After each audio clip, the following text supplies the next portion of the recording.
नमस्कार। आज हम आदिवासी दिवस के उपलक्ष्य में एक विशेष चर्चा करने जा रहे हैं।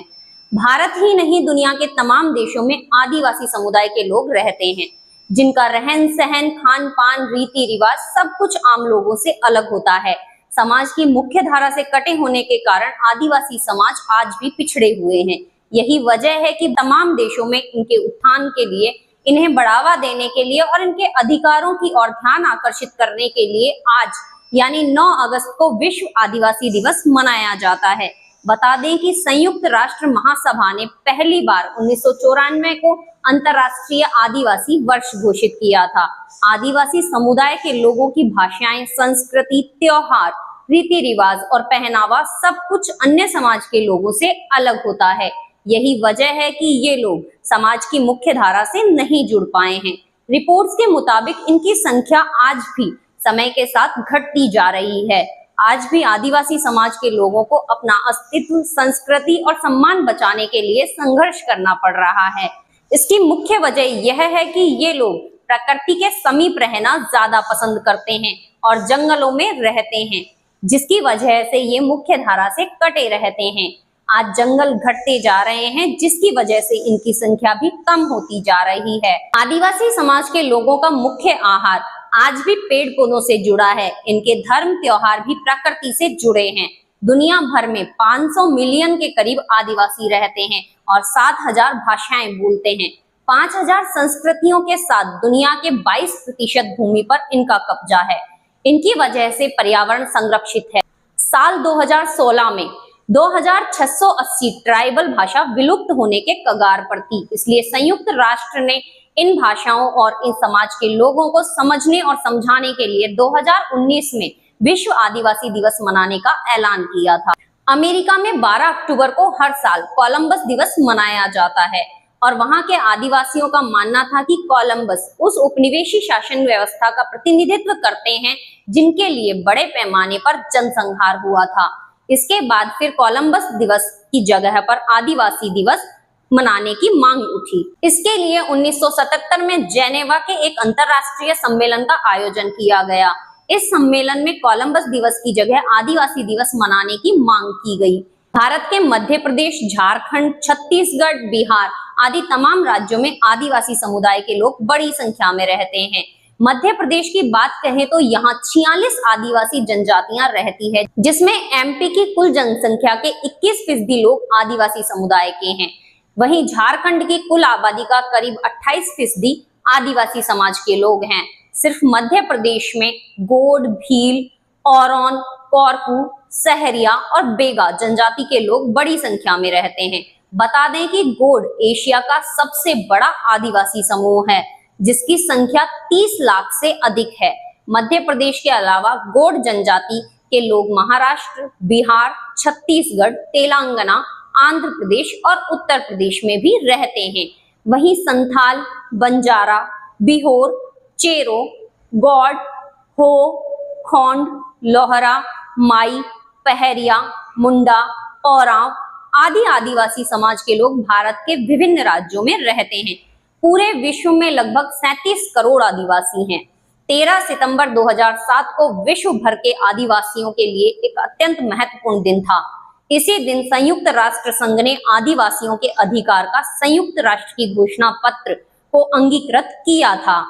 घोषणा पत्र के शुरुआत में ही कहा गया कि आदिवासी समुदाय को अन्य समुदायों की भांति ही बराबरी का दर्जा मिलना चाहिए। आदिवासी समाज में विविधता है और वे एक विशिष्ट भाषा एवं संस्कृति को मानने वाले समाज हैं। इस विविधता का सम्मान होना चाहिए। आदिवासी समुदाय को उनकी विशिष्ट संस्कृति एवं शैली के आधार पर कोई भी राष्ट्र उनसे भेदभाव नहीं कर सकता। संयुक्त राष्ट्र संघ ने इस तथ्य पर भी चिंता जताई कि बाहरी समुदाय के द्वारा आदिवासी समुदाय के जल, जंगल और जमीन के दोहन का एक ऐतिहासिक क्रम रहा है और फलस्वरूप आदिवासी समुदाय ने निरंतर दर्द और अन्याय ही झेला है। संयुक्त राष्ट्र संघ ने एक विशेष पदाधिकारी जोश आर मार्टिनेज कोबो को विश्व के सभी आदिवासियों के सामाजिक, सांस्कृतिक, जातीय भेदभाव और आर्थिक परिस्थिति के विषय में एक विस्तृत अध्ययन और उस पर आधारित एक प्रतिवेदन प्रस्तुत करने का कार्यभार मिला। तत्पश्चात उन्होंने एक विस्तृत रिपोर्ट संयुक्त राष्ट्र संघ में प्रस्तुत किया, जिसमें आदिवासियों के घोर शोषण का जिक्र था। पूरे विश्व में आदिवासियों के जल, जंगल और जमीन के शोषण और संघर्ष की गाथाएं एक समान थी। इसी प्रतिवेदन के आधार पर 9 अगस्त 1982 को प्रथम बार संयुक्त राष्ट्र संघ के इकोनॉमिक एंड सोशल काउंसिल ने आदिवासियों से संबंधित एक कार्यकारी समूह का गठन किया, जिसे working group on indigenous population कहा गया। 1994 में संयुक्त राष्ट्र संघ के द्वारा गठित आदिवासियों से संबंधित कार्यकारी समूह ने इसी 9 अगस्त को सर्वसम्मति से प्रत्येक वर्ष विश्व के आदिवासियों का अंतर्राष्ट्रीय दिवस के रूप में मनाए जाने का प्रस्ताव पारित किया। तब से यह चलन में है और पूरे विश्व में हर वर्ष 9 अगस्त को आदिवासी दिवस के रूप में मनाया जाता है। 1994 में संयुक्त राष्ट्र संघ के द्वारा गठित आदिवासियों से संबंधित कार्यकारी समूह ने आदिवासियों के अधिकार के घोषणा पत्र का एक प्रारंभिक ड्राफ्ट अल्पसंख्यकों के भेदभाव और संरक्षण पर रोकथाम के लिए गठित उप आयोग को प्रस्तुत किया। समीक्षा के बाद इसे अनुमोदित कर दिया गया। इसके पश्चात इसे संयुक्त राष्ट्र के मानवाधिकार आयोग के पास विचार के लिए भेजा गया, जिसे आगे की चर्चा के लिए इकोनॉमिक एंड सोशल काउंसिल और संयुक्त राष्ट्र संघ के आम सभा में प्रस्तुत किया गया। जैसा कि अपेक्षित था, अनेक राष्ट्र तुरंत विरोध में खड़े हो गए। मूल रूप से इसकी 2 वजह थी। पहला, इस प्रारंभिक प्रारूप में आदिवासी समुदाय के लिए स्वशासन और आत्मनिर्णय के प्रावधान का जिक्र था, जिसके अंतर्गत आदिवासी समुदाय को अपने क्षेत्र में अपने पारंपरिक शासन व्यवस्था को लागू करने के लिए आत्मनिर्णय का अधिकार प्राप्त होता। दूसरा, इस प्रारूप में एक महत्वपूर्ण मांग यह थी कि आदिवासी भूमि पर जल, जंगल और जमीन पर उपलब्ध प्राकृतिक संसाधनों पर आदिवासियों का प्रथम अधिकार होगा, न कि किसी राष्ट्र का। यह दोनों प्रावधान अनेक सरकारों को स्तब्ध करने के लिए काफी था। कालचक्र देखें तो पाते हैं कि इस प्रारंभिक प्रारूप को यहाँ तक पहुंचने में ही 12 वर्ष लग गए थे, पर ये तो मात्र अभी संघर्ष की शुरुआत थी। 1994 के प्रारंभिक ड्राफ्ट के बहुराष्ट्रीय विरोध को संतुलित करने के लिए 1995 में एक ओपन एंडेड इंटरसेशनल वर्किंग ग्रुप का गठन किया गया। उसी दरमियान संयुक्त राष्ट्र संघ ने वर्ष 1995 से 2004 को विश्व आदिवासी दशक घोषित कर दिया। ओपन एंडेड इंटरसेशनल वर्किंग ग्रुप को यह उम्मीद थी कि शायद इसी विश्व आदिवासी दशक के दौरान ही आदिवासियों के अधिकार के घोषणा पत्र पारित कर दिया जाएगा, किंतु ऐसा नहीं हुआ। संयुक्त राष्ट्र संघ मानवाधिकार आयोग ने पुनः आदिवासी दशक द्वितीय को 10 वर्षों के लिए 2005 से 2015 तक बढ़ा दिया। 2006 में संयुक्त राष्ट्र संघ के आंतरिक ढांचे में कुछ महत्वपूर्ण परिवर्तन हुए और इसी क्रम में संयुक्त राष्ट्र संघ का मानवाधिकार आयोग परिवर्तित होकर संयुक्त राष्ट्र संघ मानवाधिकार परिषद बन गया और 2006 में ही 29 जून को संयुक्त राष्ट्र संघ मानवाधिकार परिषद ने संयुक्त राष्ट्र संघ का आदिवासियों के अधिकार के लिए घोषणा पत्र को विभिन्न राष्ट्रों के समक्ष प्रस्तुत करने के लिए अनुमोदित कर दिया। अंततः 13 सितंबर 2007 को लगभग 25 वर्षों के अथक परिश्रम और सतत संघर्ष के पश्चात आदिवासियों के अधिकार के लिए घोषणा पत्र को संयुक्त राष्ट्र संघ ने अंगीकृत कर लिया। कुल 144 राष्ट्रों ने इसके समर्थन में वोटिंग की। 11 देश तटस्थ रहे और कुछ विकसित राष्ट्रों ने इसका विरोध किया। जो 11 देश तटस्थ रहे वो थे बांग्लादेश, भूटान, रूसी संघ, Georgia, Kenya, Nigeria, Colombia, Burundi, Samoa, Azerbaijan और यूक्रेन। अनेक विकसित राष्ट्रों जैसे अमेरिका, कनाडा, न्यूजीलैंड और ऑस्ट्रेलिया ने शुरुआत में विरोध किया और वहीं यूक्रेन, प्रशांत महासागर के उपद्वीप देश, अनेक एशियाई देशों ने उदासीन रवैया अपनाए रखा। कनाडा में वहां के आदिवासियों को प्रथम नागरिक या फर्स्ट नेशन का दर्जा प्राप्त है। शुरुआत में कनाडा ने संयुक्त राष्ट्र संघ के घोषणा पत्र का विरोध किया था। उनका मानना था कि संयुक्त राष्ट्र संघ के घोषणा पत्र से कनाडा के संविधान के अनुकूल नहीं है और विशेष रूप से कनाडा के संविधान के अनुच्छेद 35 के ठीक विपरीत था। असेंबली ऑफ फर्स्ट नेशन ने जब संगठित होकर इसके लिए दबाव बनाया तब उनको उत्तर देते हुए कनाडा की सरकार ने कहा कि मात्र कुछ आदिवासियों के हित की रक्षा के लिए हम अन्य सामान्य नागरिकों के साथ असंतुलित व्यवहार नहीं कर सकते। असेंबली ऑफ फर्स्ट नेशन का संगठित प्रयास होता रहा और अंततः 12 नवंबर 2010 को कनाडा सरकार ने संयुक्त राष्ट्र संघ के घोषणा पत्र को अंगीकृत कर लिया।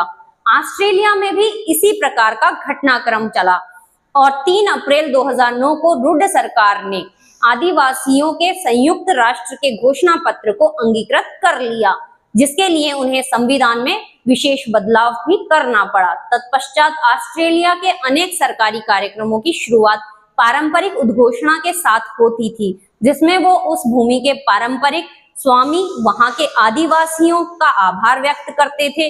वे उन सभी के अतीत आदिवासी पुरखों, वर्तमान आदिवासी समुदाय और आने वाली इस पवित्र भूमि की पीढ़ी का भी आभार और सम्मान व्यक्त करते थे। न्यूजीलैंड सरकार ने माओरी आदिवासियों के दबाव में 19 अप्रैल 2010 को संयुक्त राष्ट्र के घोषणा पत्र को अंगीकृत कर लिया था। उत्तरी अमेरिका ने भी 16 दिसंबर 2010 को राष्ट्रपति बराक ओबामा के नेतृत्व में संयुक्त राष्ट्र के घोषणा पत्र को अंगीकृत कर लिया था।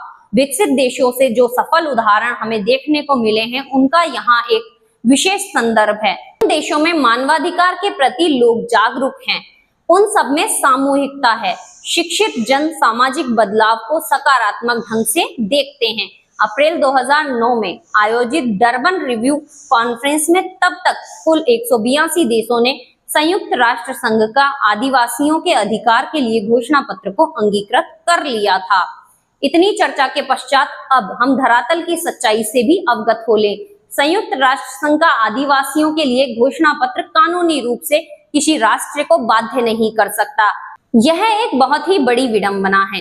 यहाँ संयुक्त राष्ट्र संघ एक दंतहीन और विष रहित सर्प के जैसा प्रतीत होता है, जो डरा तो सकता है किंतु हानि नहीं पहुंचा सकता। भारत ने संयुक्त राष्ट्र संघ का आदिवासियों के लिए घोषणा पत्र के समर्थन में वोट किया था, किंतु भारत का हमेशा से कहना है कि उनके देश में सभी नागरिक मूलवासी हैं। भारत यह भी मानता है कि उन्होंने पहले ही इस प्रकार के अधिकार यहाँ के आदिवासियों को दे रखे हैं। भारत के पक्ष को समझने के लिए अंतर्राष्ट्रीय श्रमिक संगठन के 2 महत्वपूर्ण कन्वेंशन को जानना निहायती आवश्यक है।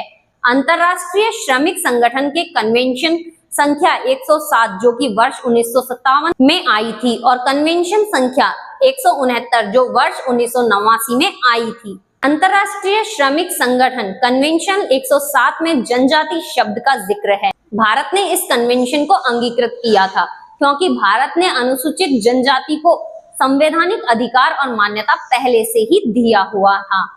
इस अंतर्राष्ट्रीय श्रमिक संगठन कन्वेंशन को 107 के अनुसार भारत को किसी भी प्रकार के अतिरिक्त अधिकार आदिवासी समुदाय को देने की आवश्यकता नहीं थी, इसलिए भारत ने इस कन्वेंशन को बिना हिचक के अंगीकृत कर लिया था।